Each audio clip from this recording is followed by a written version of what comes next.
Hey, we're Lakuta. Stay tuned for our live version of So Sue Us on NOISEreel. Yay! A happy new year to you all. Here's what's coming up on the first NOISEreel of 2017.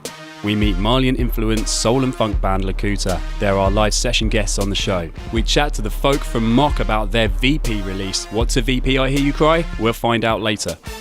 We've got an exclusive first TV show of Bastion's new video for Hummingbird.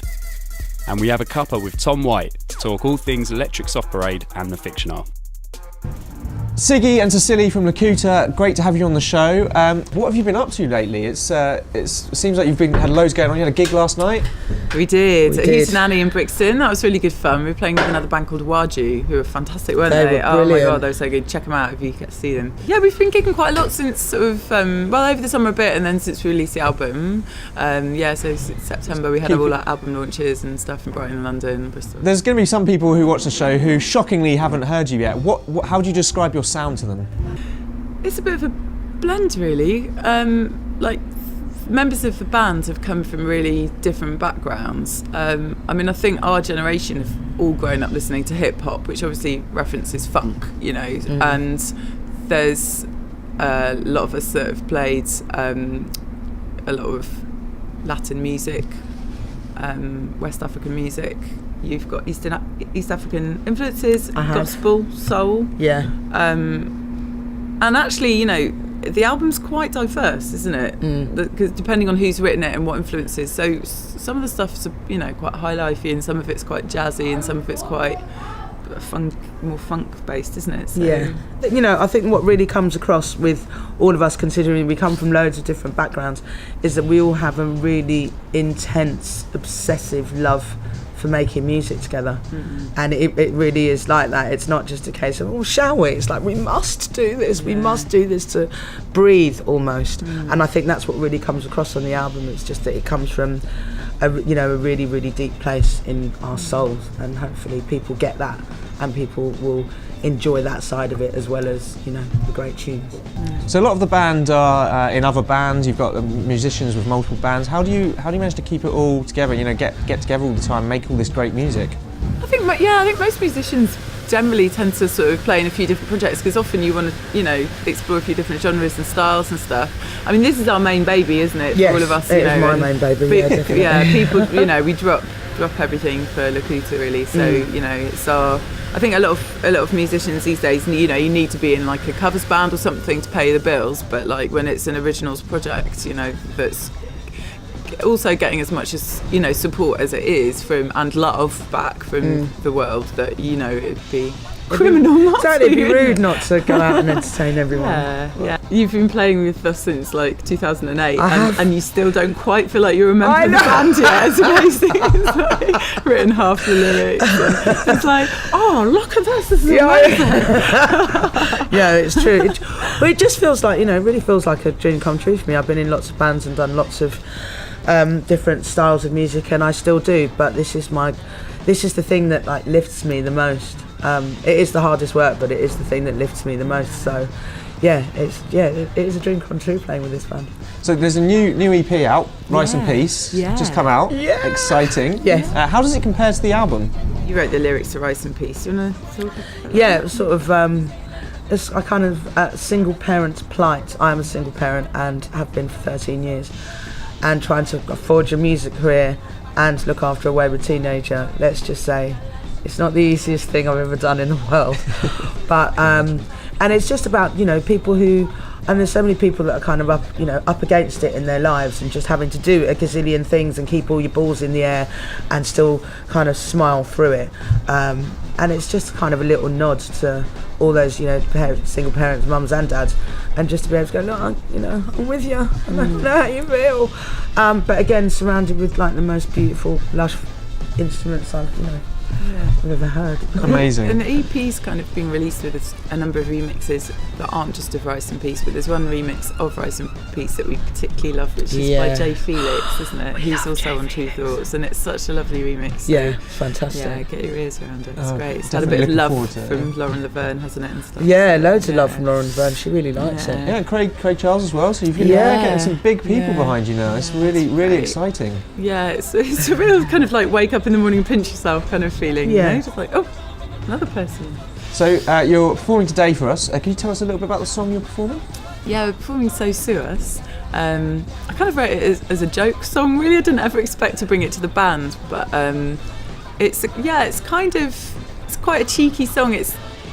Originally it was inspired by, I was putting on an event that had the same name as somebody's business in America, and we got this very angry email saying that, you know, they not could you please just change the name, but literally we're going to sue you right now. So removed all trace of it on every single website that was linked to Brighton Festival because it was part of Brighton Festival. Oh no. But as part of the kind of way of channeling the frustration, in one day I wrote this song just because it was just so, I couldn't get it out at the guy, but I wanted and recorded it in my bedroom, my little studio, with like shaking money and stuff, but then kind of turned it into a bit of a bigger thing about just generally the music, the kind of, you know, commercial music industry really, and attitudes towards art and creativity and the idea of branding rather than how it feels to be involved in something creative. And they're two completely different things really, I think. So amazing. Well, I'm really looking forward to hearing it. Thank you very much for coming on the show. Thanks for Thank having you. us. Cheers.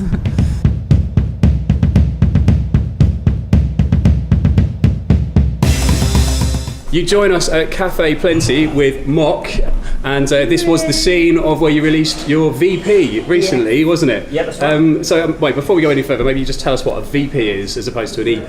Listen, go for it. Well, we kind of made it up. It's sort of so a VP is what is it?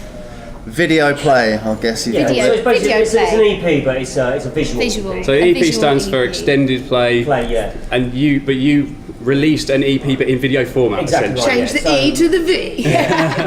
We didn't really put that much thought into it, as you can tell. If you want me, then I'm right here. And if I'm being honest, then it's quite clear. This my year, and they ain't trying to hear it. And if I'm sincere, then they might take me serious. You produced the VP, didn't you? Yeah, so I'm Beza. I filmed, directed, basically filmed, directed and edited the whole thing. Still the hard whole work. shabam. Yeah, right. Yeah. Yeah. When did this project start? Well, started at the end of last year. The songs came first. We had a few songs that we knew we definitely wanted to use as a body of work together that worked really well together. And then once we decided we wanted to do like with the visuals and stuff like that, it probably took us another 7 to 8 months, and that's everything. Filming, editing.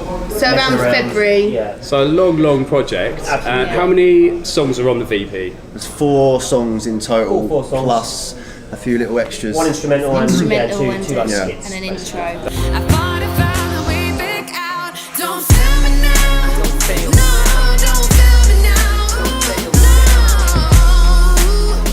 There wasn't much budget to go with this, I understand. Zero So, budget. Zero budget. so it was zero budget. Nothing. Why would you attempt something like this? Why did you want to do this instead of just normally? I think initially the idea, before we even started the project, the idea I think was basically we spent so long, a few years just gigging, constantly gigging, writing music all the time, and initially it was to actually have something of substance to actually put out there on the internet, because we had a few music videos here and there, but we just dedicated all of our time to gigging, playing live, which is what we pride ourselves in, and it was like, let's actually stop and think about what we're doing and actually have a product to push and sell. And also that we was wanted the to idea. do something, because it was our first time. We've always tried to do as big as possible every time we've done anything, and because it's our first body of music, we wanted to make sure it's a massive thing, like a really big deal, and just put a lot of work into it, you know what I mean, and make it really personal and stuff. So. Bushes, living life but not too well. In the bushes, get me off this carousel. Oh my goodness, oh my goodness. So a lot of bands there will whittle down lots of ideas into an EP, but you haven't just done that, you've created a visual element to it as well. And where did that kind of visual creativity come from then? From the songs or from sort of... In a way, they're just ideas. We were just throwing around ideas like what we thought we wanted to have the EP be about, basically, and how we wanted to express what we wanted to express, basically, and what we thought would be the best way of doing that, and also, you know, look cool and be fun, and, you know, the usual things like that. So. And it wasn't specifically taking like a lyric or a verse from a song and making a video about that specifically. It was more trying to capture the mood and the vibe of the song. Said it wasn't me. Said you wanted to go, wanted to go, wanted to go. Music's always been DIY, so it's kind of wanted to put that element into the videos and the visuals and make it. You know, it was literally zero budget. Like, we made camera equipment out of skateboards. And, like, we did it all ourselves. You know, one camera, I had a really busted laptop as well. It was all just completely, you know, on our own backs. And I think that's what makes it. That's what makes it so so special, because it was done with just nothing, basically. Just love, man. Just love. But not really with him. Subconscious minds pay conscious sins. I wish I wasn't on the outside looking in.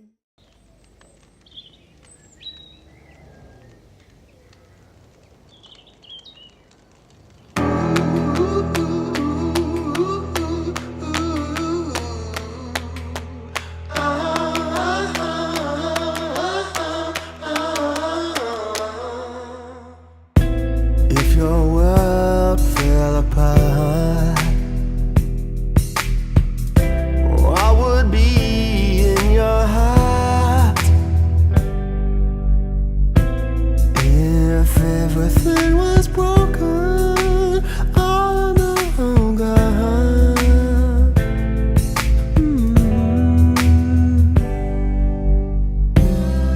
The sun beats down on earth till she begs for rain. She begs for rain. So when the hummingbird starts to sing and the sun calls along, I believe in my love, my dear. Only memories remain. Now what? Never the same.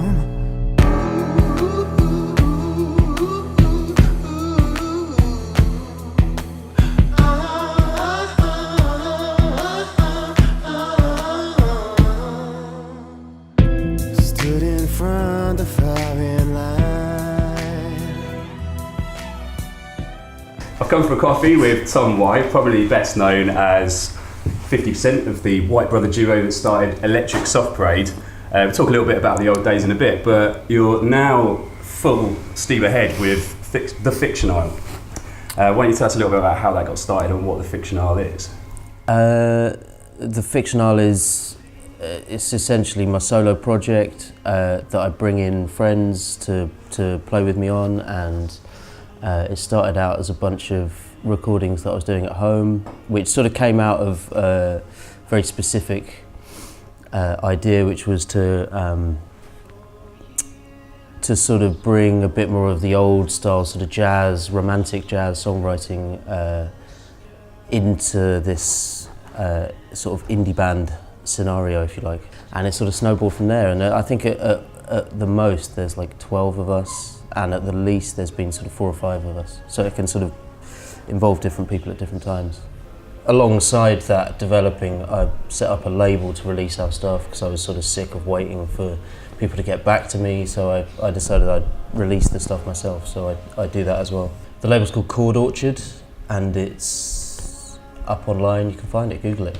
I find your music quite romantic, to be honest. There's a lot of sort of relationship, discourse, and things like that in your lyrics. Maybe are you going to save the political stuff perhaps when you're a like grumpier old man, perhaps? I feel like a grumpy old man already, but yeah. A grumpier old man. Grumpier, older man, yeah. Maybe. Yeah, there's a thing I'm working on at the moment which is nearly finished. We've been making an EP with this new project, which I won't go into any more than that. But that's much more sort of direct and political. But the fictional stuff is, you know, you're right. It's romantic and it's often quite sort of dark sounding and orchestral and all that stuff. Yeah. Yeah, I feel like I can always tell a Tom White tune from the chord progressions are always quite interesting, maybe angular, jazzy, like you say, and the vocal harmonies are always, they feel like they've been very thought out. There's always a lot of that going on. Yeah. So, and I think there must be something in sort of the first work you do, like as a musician, when you sort of when you sort of come of age or whatever, you get to a certain age and you start working in studios and stuff. And for me, that was a real turning point. Was when my parents, I think I was about 13 or 14. My parents bought me a 4-track, and I started getting into home recording and sort of layering up my vocal and layering up instruments and stuff, and sort of learning how to multi-track. And that was a real sort of moment for me. You know, that suddenly opened up all these possibilities. Yeah. It wasn't too long ago actually that you last released an Electric Soft Parade album. So is that a project that might never die, that could keep coming back time and time again? I think for the time being that record definitely felt like full circle, because we did it with Chris Hughes and Mark Frith, who produced the first album. So it definitely felt like something me and Alex had wanted to do for a number of years. We'd sort of tried to make contact with them and tried to work with them over the ensuing years, and it had sort of never happened. And then the time was right, and those guys had a label, and it all sort of came together. But I think with that done, and sort of the nature of that album, and the fact that it sort of achieved a lot of what we wanted to achieve in itself. What was that?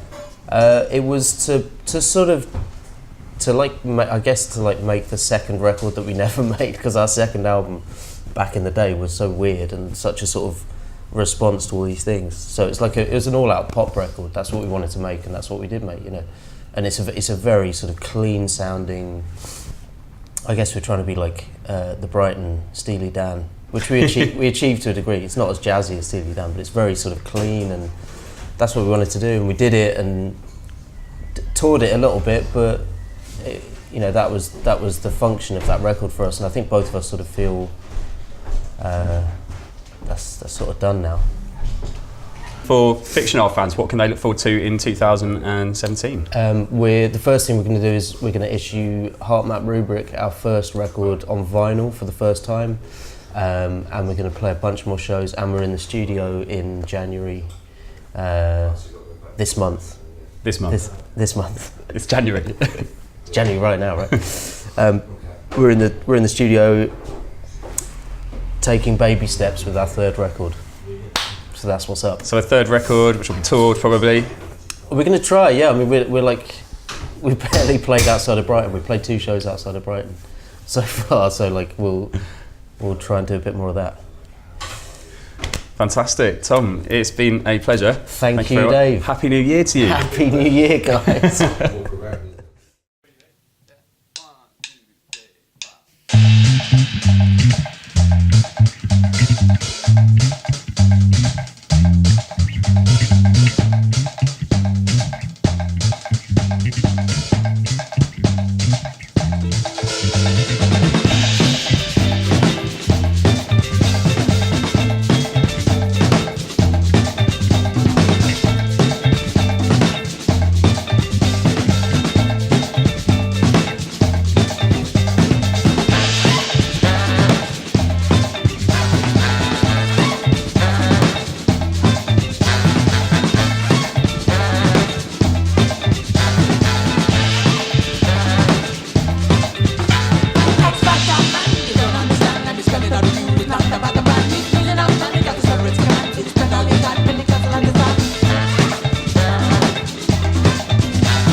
I think you're on a shade. Mix all about the music, get down by the pain. You think you make a beat, but you just missed the lane. Throw you in the wrong with the beat. Go in.